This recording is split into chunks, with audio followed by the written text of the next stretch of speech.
No âmbito do trabalho sobre o estigma religioso e o ódio digital, foi realizada uma entrevista a um jovem muçulmano de 20 anos com o objetivo de compreender a sua visão sobre a convivência entre pessoas de religiões diferentes. Durante a entrevista, o jovem afirmou que o mais importante é que as pessoas se deem bem e se respeitem, independentemente da religião que seguem. Para ele, a religião não devia ser usada como motivo de divisão, pois valores como o respeito, a empatia, a tolerância e a paz são universais e comuns a todos os seres humanos.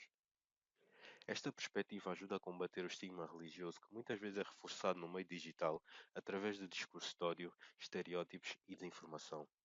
O ódio digital surge, sobretudo, do medo do diferente, da ignorância e do anonimato na internet, que faz com que algumas pessoas se sintam livres para atacar e discriminar os outros. Para combater o ódio digital, é fundamental não partilhar conteúdos ofensivos, denunciar discursos de ódio, promover o diálogo respeitoso e utilizar as redes sociais de forma responsável. A educação digital tem um papel essencial na formação de cidadãos conscientes e críticos. Como jovens, podemos tornar-nos ativistas digitais ao usar as redes sociais para promover mensagens positivas, defender os direitos humanos e apoiar vítimas de discriminação e incentivar o respeito pela diversidade religiosa e cultural. Em conclusão, a entrevista reforça a ideia de que a convivência pacífica é possível quando os valores humanos são colocados acima das nossas diferenças. Combater o estigma religioso e o ódio digital começa com pequenas atitudes individuais que juntas contribuem para uma sociedade mais justa, inclusiva e solidária. O episódio 8, o episódio que fala sobre música de intervenção nos bairros, e a quote que eu tirei foi: a prática da música ajuda as pessoas a mostrar quem realmente são. Ou seja, nos bairros, a música ajuda-os a mostrarem quem realmente querem ser e a ideia que eles querem que vá para a sociedade deles. Ou seja, de uma forma em que existe o estereótipo da pessoa de bairrista e das pessoas, logo das pessoas como são nos bairros, e a música ajuda essas pessoas a criarem outra visão delas e uma visão que seja mais que pertença mais à sua personalidade,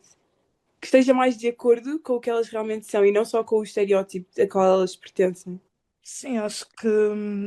a música, a arte no geral, mas neste caso a música acaba por ser, obviamente,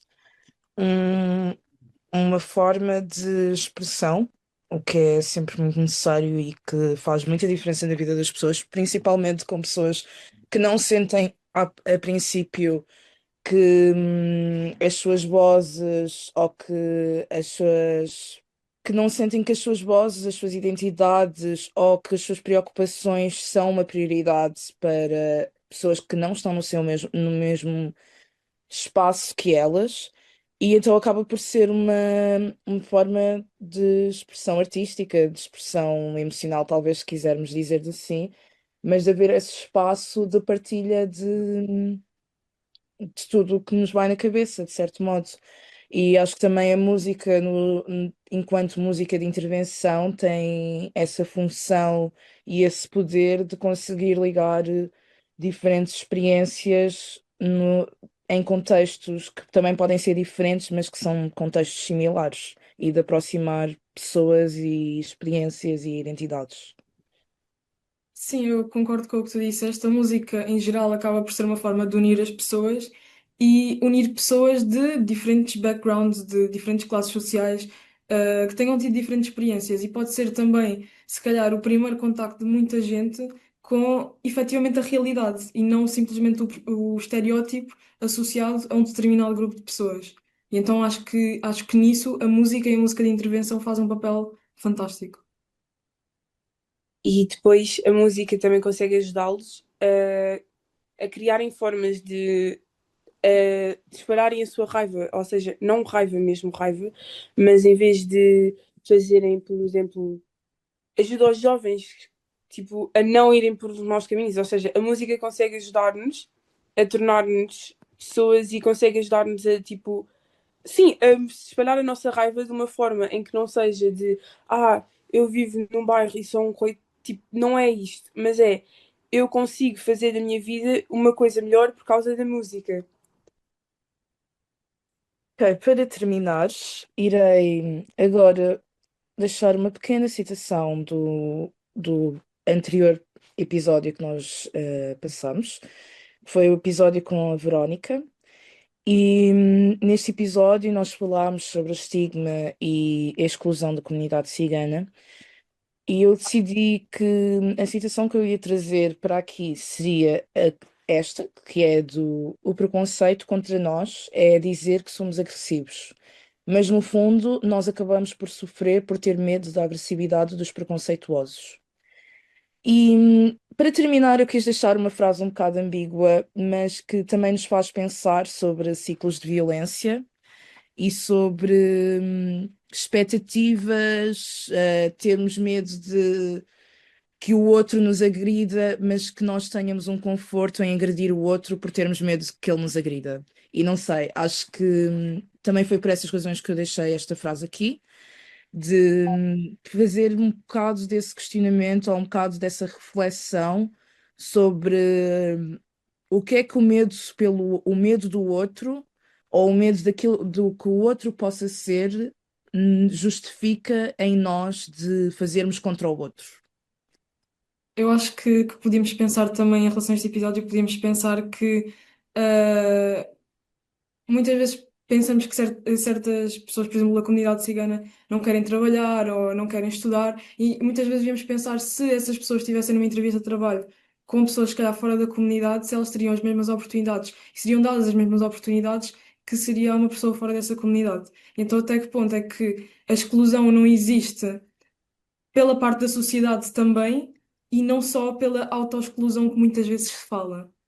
Porque muitas vezes é dito que eles próprios não querem, mas até que ponto é que se eles quisessem, nós daríamos essa oportunidade e eles conseguiriam chegar aos mesmos locais e,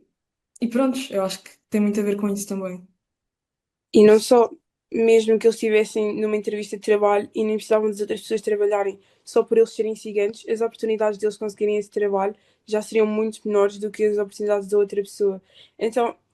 nós não pensamos muito no que é o estereótipo outra vez. Nós achamos que eles não querem trabalhar ou que não querem fazer as coisas e que não querem estar connosco em sociedade, mas provavelmente eles não têm essa oportunidade de se incluírem na sociedade que nós criamos e na sociedade em que nós vivemos.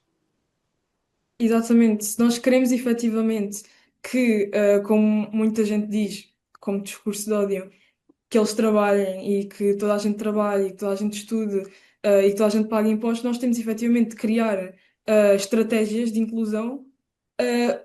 para colmatar os danos que já foram feitos por anos inteiros de discriminação, por décadas inteiras de discriminação. Então temos de arranjar estratégias para tudo isso colmatar numa normalidade. Sim, e sublinhando algo que a Verónica também disse neste episódio, nós também falámos sobre, obviamente, uma pessoa, por ser parte da comunidade, estar a ser discriminada por atitudes de um todo grupo, que muitas vezes nem sequer são atitudes reais, mas que são estereótipos que estão associados a um grupo, e de, pronto, também pensarmos que, no fundo, o preconceito também é sobre esta questão de pormos todas as pessoas por características físicas ou características mentais, não interessa, mas pormos todas umas pessoas que são de um grupo dentro de um saco e responsabilizá-las por atitudes que nós associamos a esse grupo. E falámos imenso sobre isso nesse episódio, falámos sobre pessoas ciganas para conseguirem, de certa forma, ter uma oportunidade de trabalho e não se sentirem discriminadas, terem de fingir que não eram ciganas para tal, ou pessoas ciganas estarem a trabalhar e estar tudo ok porque não eram identificadas enquanto tal, e a partir do momento em que a sua família aparece no trabalho, o seu trabalho deixa de estar seguro porque essa identidade é revelada. E de entendermos que, sim, que existe uma exclusão por parte da comunidade cigana, uh, existe uma exclusão da comunidade cigana na sociedade, existe um preconceito, existem estigmas e que isso apenas faz com que a comunidade esteja mais excluída e mais estigmatizada. Porque não vai ser dessa forma que nós conseguimos introduzir as pessoas se nós vamos olhá-las de lado e que vamos estigmatizá-las e dizê-las que elas não contribuem para a sociedade e, de certa forma, ostracizá-las por algo que nós efetivamente não temos enquanto facto contra pessoas, enquanto contra essas pessoas. E é isso. Até porque é muito ingrato nós discriminarmos alguém por uma característica que já veio com essa pessoa, que já nasceu com ela. Então é muito ingrato nós decidirmos, a sociedade decidir que aquela pessoa é uma determinada coisa simplesmente porque nasceu num determinado sítio, numa determinada família. E isso é um bocadinho aquela, às vezes também falamos da sorte geográfica de termos nascido em determinados pontos do planeta em que, por exemplo, não há guerra, e nascer numa família cigana muitas vezes é já vir com o rótulo. Então, isso é algo que também nós deveríamos mudar. Obrigada a todos que ouviram o nosso podcast. Esperamos que este podcast ajude a acabar com o discurso de ódio e se ainda não tiveram a oportunidade de ouvir os outros episódios, fica aqui uma sugestão para. Obrigado. Obrigada.